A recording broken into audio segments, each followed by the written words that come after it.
But if she doesn't look like that, you have an excuse to leave the date because she misrepresented herself. I was expecting enormous cartoon eyes and huge fake lips, and I feel like I have seen a lot of really amazing things over the years, but that remains one of my favorite things. You want an old-fashioned baby? Yes, ma'am, I do. Story 1. Okay, let's break it down. So we live on Mars. If we are capable of building an escape pod that could make it to another planet, remember, we can't even put people on Mars quite yet, and we've existed on this Earth for about 200,000 years, then there should be evidence of architecture or agriculture. Well, there's not. Okay, so what if over 200,000 years, intense atmospheric storms and unfiltered radiation from a dead atmosphere have weathered all evidence of human life away? The minerals we used would still be there. Turns out, there's loads of cool stuff on Mars for us to have used. Most of it comes from meteorites, but that isn't actually extremely different from Earth. It's unlikely but feasible that there would be enough material due to Mars' lower gravity being less able to pull in asteroids. However, lacking a decent atmosphere does allow asteroids to contact the planet without incinerating like in Earth's atmosphere. Check that one off. So it's possible we lived on Mars and were able to build things that just weathered away since we left. Now about getting off the planet Wall-E style. The primary component of space shuttles is aluminum, which, good for us, is abundant in the meteors that populate Mars. Access is easy to oxygen and hydrogen and other combustibles, so thrusters are a go. We can probably get off the planet. Cool. So we hurtle through space with just two of our kind left, Adam and Eve. As we're coming in hot, our protective aluminum shell is stopping the intense heat of the atmosphere from incinerating us. We fly in and bam, right smack dab on the end of the Yucatan Peninsula 200,000 years ago. Well, now we have a new problem that some aluminum can't fix. Dinosaurs died over 65 million years ago. Quite a pickle. So let's consider the idea that, being descended from mammals, one of our ancestors was the one to crash down 65 million years ago. Good news. After the death of the dinosaurs, mammals took over the planet. Mammals had existed before the extinction, but check this out. The placentalia is a hypothesized animal who is the ultimate descendant of every single placental mammal on Earth today. That's us. And the placentalia evolved into existence just 400,000 years after the dinos died. That may sound like a long time, but it's actually incredibly short in geological terms. So given a degree of error on the calculations, we very well could have popped down right as the dinosaurs died. So we, as placentalia, crash down in a pod made from aluminum that our ancestors created from meteors around some 65 million years ago, and we die. Seriously. If us landing is what killed the dinosaurs, we gotta hit hard. The average speed for meteors crashing into Earth is stupid fast. I'm talking 25,000 to 160,000 miles per hour. We could survive by making preparations to slow the drop as we come in, but then the dinosaurs don't die because we don't hit hard enough. You can't have your cake and eat it too. Let's try something else. Say we have the most incredible physics-bending impact technology ever. Super airbags. We live after slapping the Yucatan Peninsula at a raging speed. Unfortunately, no dinosaurs are dying from something that was built to house two people. This thing has to be massive. And when I say massive, I mean 7 to 50 miles wide. You could pay me to convince me it's possible to lift 7 miles wide of aluminum off the surface of Mars, considering its low gravity. But the real kicker here is that the mass of this pod must have ranged from 1 to 460 quadrillion kilograms. That's a lot of kilograms. But unfortunately, aluminum is one of the lightest metals out there, and that's kind of why we picked it for spacecraft in the first place. So it is literally physically impossible to have an aluminum pod that is large enough and heavy enough to have caused the damage that was dealt to the Yucatan Peninsula. But who really knows anyway? I hope you enjoyed reading through that as much as I enjoyed writing it. Story 2. Don't sit there and pass this off as your own original thought. This same exact prompt and wording have been floating around for years. I've lost count of how many times I've either seen or heard this passed off as a whole new original idea. Story 3. I don't rule anything out at this point. I have said in the past that Mars has already moved through the life zone Earth currently resides in, and we should actually be looking towards Venus as next in line for habitation.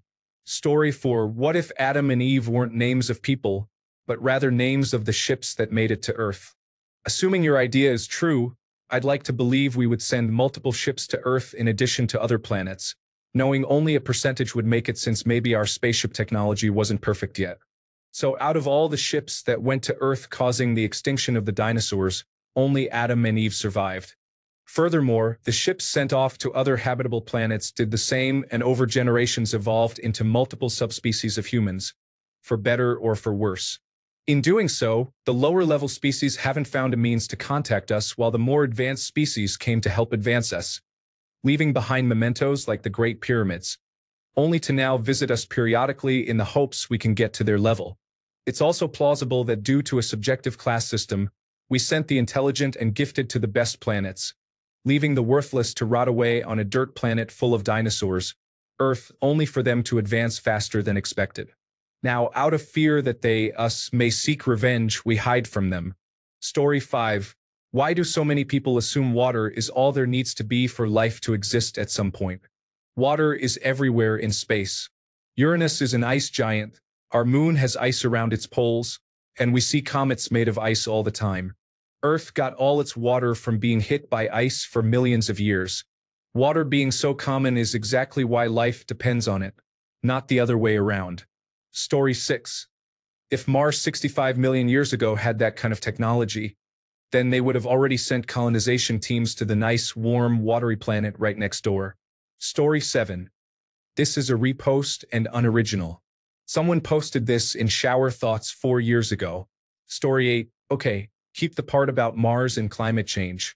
Now replace the Adam and Eve part with Noah's Ark story, featuring one pair of every animal and a flood that wipes out all other life, connecting to climate change.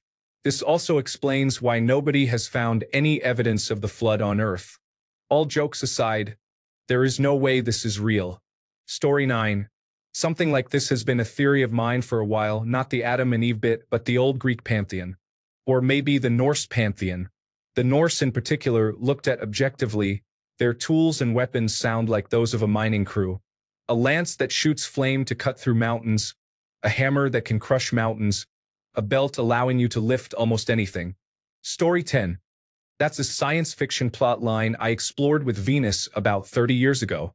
The Bible's flood myth and Exodus were metaphors. We were runaway bioengineered slaves of an alien race that was dependent on our physical labor for survival and had plundered the planetary resources. The revolt left them helpless, and we crashed on the next planet from the sun since our masters had planned to move there next, and we didn't understand their interstellar transportation technology. Story 11. But if we were smart enough to create technology to safely get people to another planet, wouldn't we send more than one couple to continue the human population? Story 12. You should write this as a science fiction short story and let your mind wander with more ideas about it.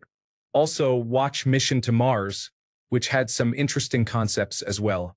Story 13. Possible, but Mars cannot hold on to an atmosphere and is regularly hit by asteroids. We would have had to evolve extremely quickly to adapt to Earth. Story 14. It's a fun story idea. I like the concept. Timing simply wouldn't add up unless the Martian group that came were humans, and they're the reason Neanderthals and Cro-Magnons died off. Then you get into cross-evolution or something. Story 15, well, that would mean Adam and Eve had relations with their children, or their children had relations with each other.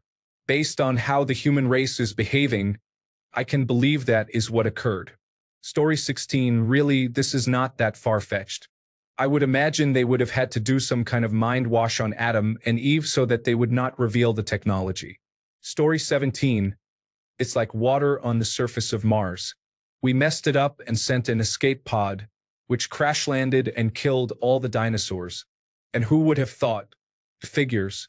Story 18. There is a theory that life came from Mars. The idea is that an asteroid or another object traveling to Earth clipped Mars, picked up some particles, then continued to Earth and crashed. The organisms picked up from Mars and those on Earth bonded together and created life. There is some evidence to support this idea. The book, Out There, A Scientific Guide to Alien Life, Antimatter, and Space Travel for the Cosmically Curious, by Michael Wall explains it well in the first chapter. Story 19. I know you're just joking, but seriously? Did the Bible steal your notion of time? Here is a short explain like I'm 5 of the last 25 or 50 million years. I think you will find there is quite a lot going on that you might not be considering with your Adam and Eve theory. Humans, as we know us to be, are about 100,000 to 200,000 years old.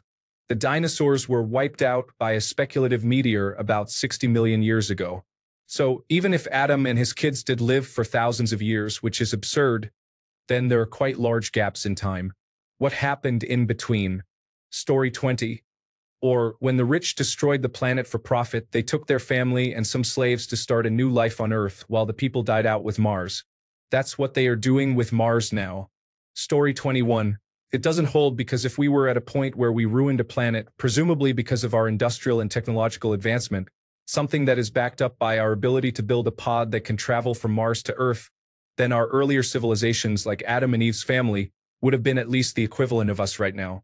Not some hairy, short people living off mammoths and wildfire with no farming or agriculture. Story 22. I was with you until the part about being the asteroid. Instead, let's change the home planet to be some distant planet. Assume somehow they survived on that planet using some high-tech technology, and now they are watching us. A lot of facepalming is going on there if that's the case. Story 23. This is basically the plot to Mission to Mars, released in 2000, featuring Gary Sinise, Tim Robbins, and Don Cheadle. Story 24.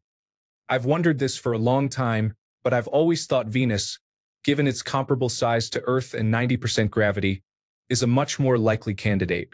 It's also in the Goldilocks zone and has a runaway greenhouse effect, like we're trying our best to achieve here on Earth.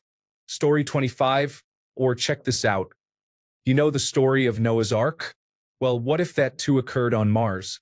And the rain that lasted 40 days is just a metaphor for Mars' declining climate, and the name Ark was the name of the ship we sent out to Earth. Story 26. Our cousins from Mars would have known about Earth. They saw dinosaurs and decided to exterminate them with a massive missile impacting in Mexico.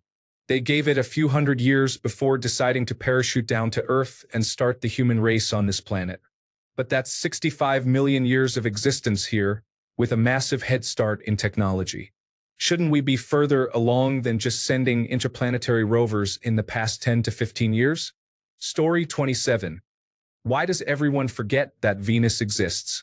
It's almost identical to Earth in every way, except its rotation, and is currently a superheated hellscape due to a runaway greenhouse effect caused by excess carbon dioxide in its atmosphere. But sure, let's focus on the other planet, which really doesn't resemble Earth at all. Shaking my head. Story 28. Sounds about right to me. I certainly wouldn't be surprised by that at all. Humans never learn, no matter what point in time we're in, be it 1,000 years ago, current time, or 500 years from now, if Earth hasn't indeed blown up by then. Story 29. I've been making this joke for years. Humanity bounces between Mars and Earth. After they mess up one planet, they go to the other, and it's lost to history. Story 30. My college roommate and I talk about this possibility and all kinds of similar topics all the time. I'm glad to see there are more curious minds out there. Story 31. 353,000 BC. A small group of 900 settlers arrive on Mars. They install prefabricated living tubes into the side of Valles Marineris. These tubes were minimally connected to the surface but allowed the inhabitants to peer outside. Water was pumped into the structures from the surrounding rock, and food was replicated. 352,928 BC. Planet Phaeton exploded, sending pieces in the direction of Mars. Several months later, some of these pieces impacted Mars near the colony. Less than 200 survived.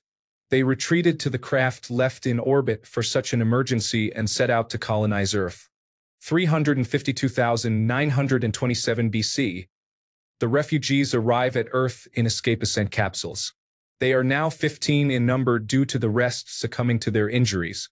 There they encounter various creatures, flora and fauna, and more importantly, water in abundance. They are forced to live in caves among other bipedal animals. The capsules were left behind. Superhot lava flows from the 4 volcanoes in the area would later claim them. 352,914 BC. There are only 12 refugees left. They decide that in order for their species to survive, they would find a way to procreate with the other bipedals. Australopithecus was chosen, so they captured one and inseminated it. In 6 months, the first baby, the product of Earth-alien reproduction, was born. More native bipedals were captured and inseminated in this way. After giving birth, the bipedals were fed to their offspring. 352,907 BC. The escape ship left in Earth's orbit loses power and deorbits, crashing into the southeastern tip of the Pangaean continent, destroying the ship and the superfuel mineral it contained. This fuel powered the ship for the journey to Earth for over a year, but took up less space than a typical two-car garage. The secrets are now a mystery.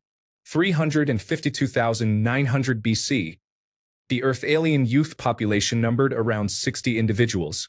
At this time, most of the original refugees died, victims of depredation and disease, leaving 3 adults to tend to the children. 352,899 BC. A soon-to-be extinct band of humanoids related to Australopithecus stormed the encampment. Most of the settlers and their offspring were killed and eaten except for 2 survivors, a male and female, both 16 years old. They survived by hiding in caves and holes. With no one to guide them, they instinctively began to procreate. They would steal food from the Australopithecus. Years later, they and their own children would hunt them down as they were once hunted. 352,000 BC. Population at 1,500 plus individuals. 351,000 BC. Population at 4,200 plus individuals. 350,939 BC. A flood forced them to move in different directions. Some fled east to what is now India. Some moved further north to what is now China. 350,000 BC. Floodwaters recede and some of the people come back, but not all. 2020 AD. I have a headache.